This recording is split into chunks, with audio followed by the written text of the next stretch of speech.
नमस्कार, मैं डॉक्टर पल्लवी मेहता और आज इस वीडियो में मैं आप सबको AMH टेस्ट एग्जैक्टली क्या होता है उसके बारे में एक ब्रीफ जानकारी देना चाहूंगी।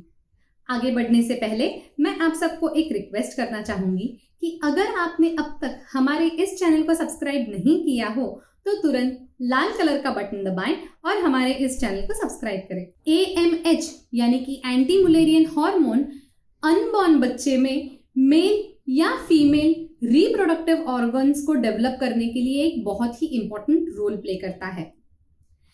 अनबॉर्न बच्चे में सेक्स डिटर्मिनेशन के लिए इस हार्मोन का एक बहुत महत्वपूर्ण रोल होता है।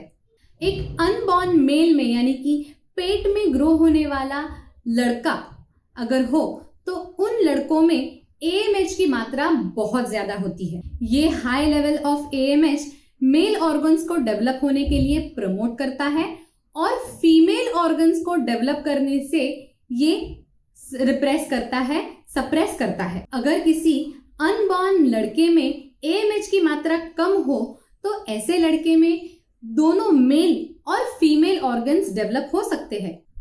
एक अनबॉर्न लड़की में on the other hand AMH की मात्रा बहुत कम होती है। इस कम लेवल की AMH की वजह से इस अनबॉर्न लड़की में फीमेल रिप्रोडक्टिव ऑर्गन्स अच्छी तरह से ग्रो होते हैं। इन लड़कियों में लो लेवल्स की वजह से मेल ऑर्गन्स ग्रो नहीं हो पाते। लेकिन जैसे लड़की जन्म लेती है और बड़ी होती जाती है, प्यूबर्टी रीच करती है, यानी कि अप्रोक्सीमेटली 13 से 14 साल की उम्र की हो जाती है, तब AMH की रोल पूरी तरह से चेंज हो जाती है। तब लड़की में धीरे धीरे करके AMH की लेवल बढ़ती जाती है। AMH तभी ओवरीज में से सिक्रीट होता है और ये ओवरीज में से सिक्रीट होने वाला AMH उस लड़की की फर्टिलिटी को डिफाइन करता है। जितना ज्यादा AMH उतने ज्यादा अंडे डेवलप होते हैं।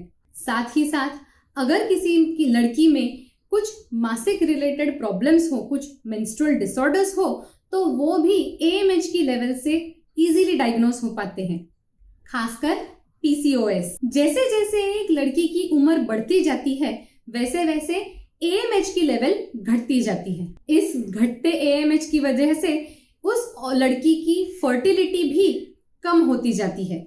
जैसे मैंने पहले कहा, जितनी AMH की लेवल हाई हो उतनी उस लड़की में अंडे होते हैं। इस अंडों को ओवेरियन रिजर्व कहा जाता है। इस रिजर्व पर डिपेंड करता है, निर्भर करता है कि उस लड़की में प्रेग्नेंट होने की कितनी कैपेबिलिटी है। तो अगर किसी की AMH की मात्रा हाई हो तो उस लड़की को प्रेग्नेंट होने के चांसेस हाई है। ऐसी लड़कियां प्रेगनेंसी कुछ साल से डिले भी कर सकती है। ऑन दी अदर हैंड अगर किसी लड़की में AMH की मात्रा कम हो तो उसका मतलब होता है उस लड़की में अंडे कम है, उस लड़की में प्रेग्नेंट होने के पोटेंशियल कम है। ऐसी लड़कियों को प्रेगनेंसी बहुत ज्यादा डिले नहीं करनी चाहिए। इसी मेजर कारण की वजह से AMH की लेवल IVF ट्रीटमेंट के लिए बहुत इंपॉर्टेंट होती है। अगर किसी को इन विट्रो फर्टिलाइजेशन यानी कि IVF ट्रीटमेंट सजेस्ट की गई है तो उन्हें सबसे पहले AMH की टेस्टिंग करवाना जरूरी होता है।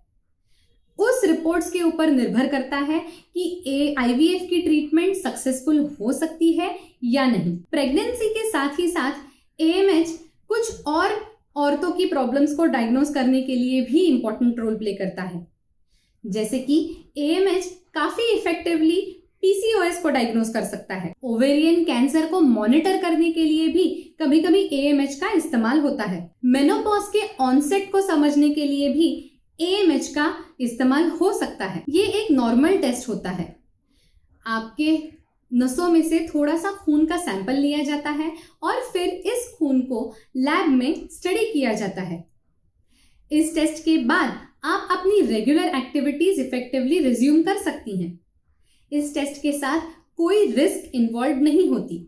अगर किसी ने AMH की टेस्ट करवा ली हो तो इस टेस्ट के रिजल्ट्स एज के अनुसार वेरी करते हैं। नॉर्मली 35 साल की उम्र तक नॉर्मल रेंज 1.5 to 4 नैनोग्राम पर ml कंसिडर किया जाता है। 1 to 1.5 नैनोग्राम पर ml बॉर्डर लाइन लो माना जाता है और 0.5 to 1 लो माना जाता है। लेकिन जैसे मैंने कहा, ये लेवल उम्र के साथ घटते जाता है।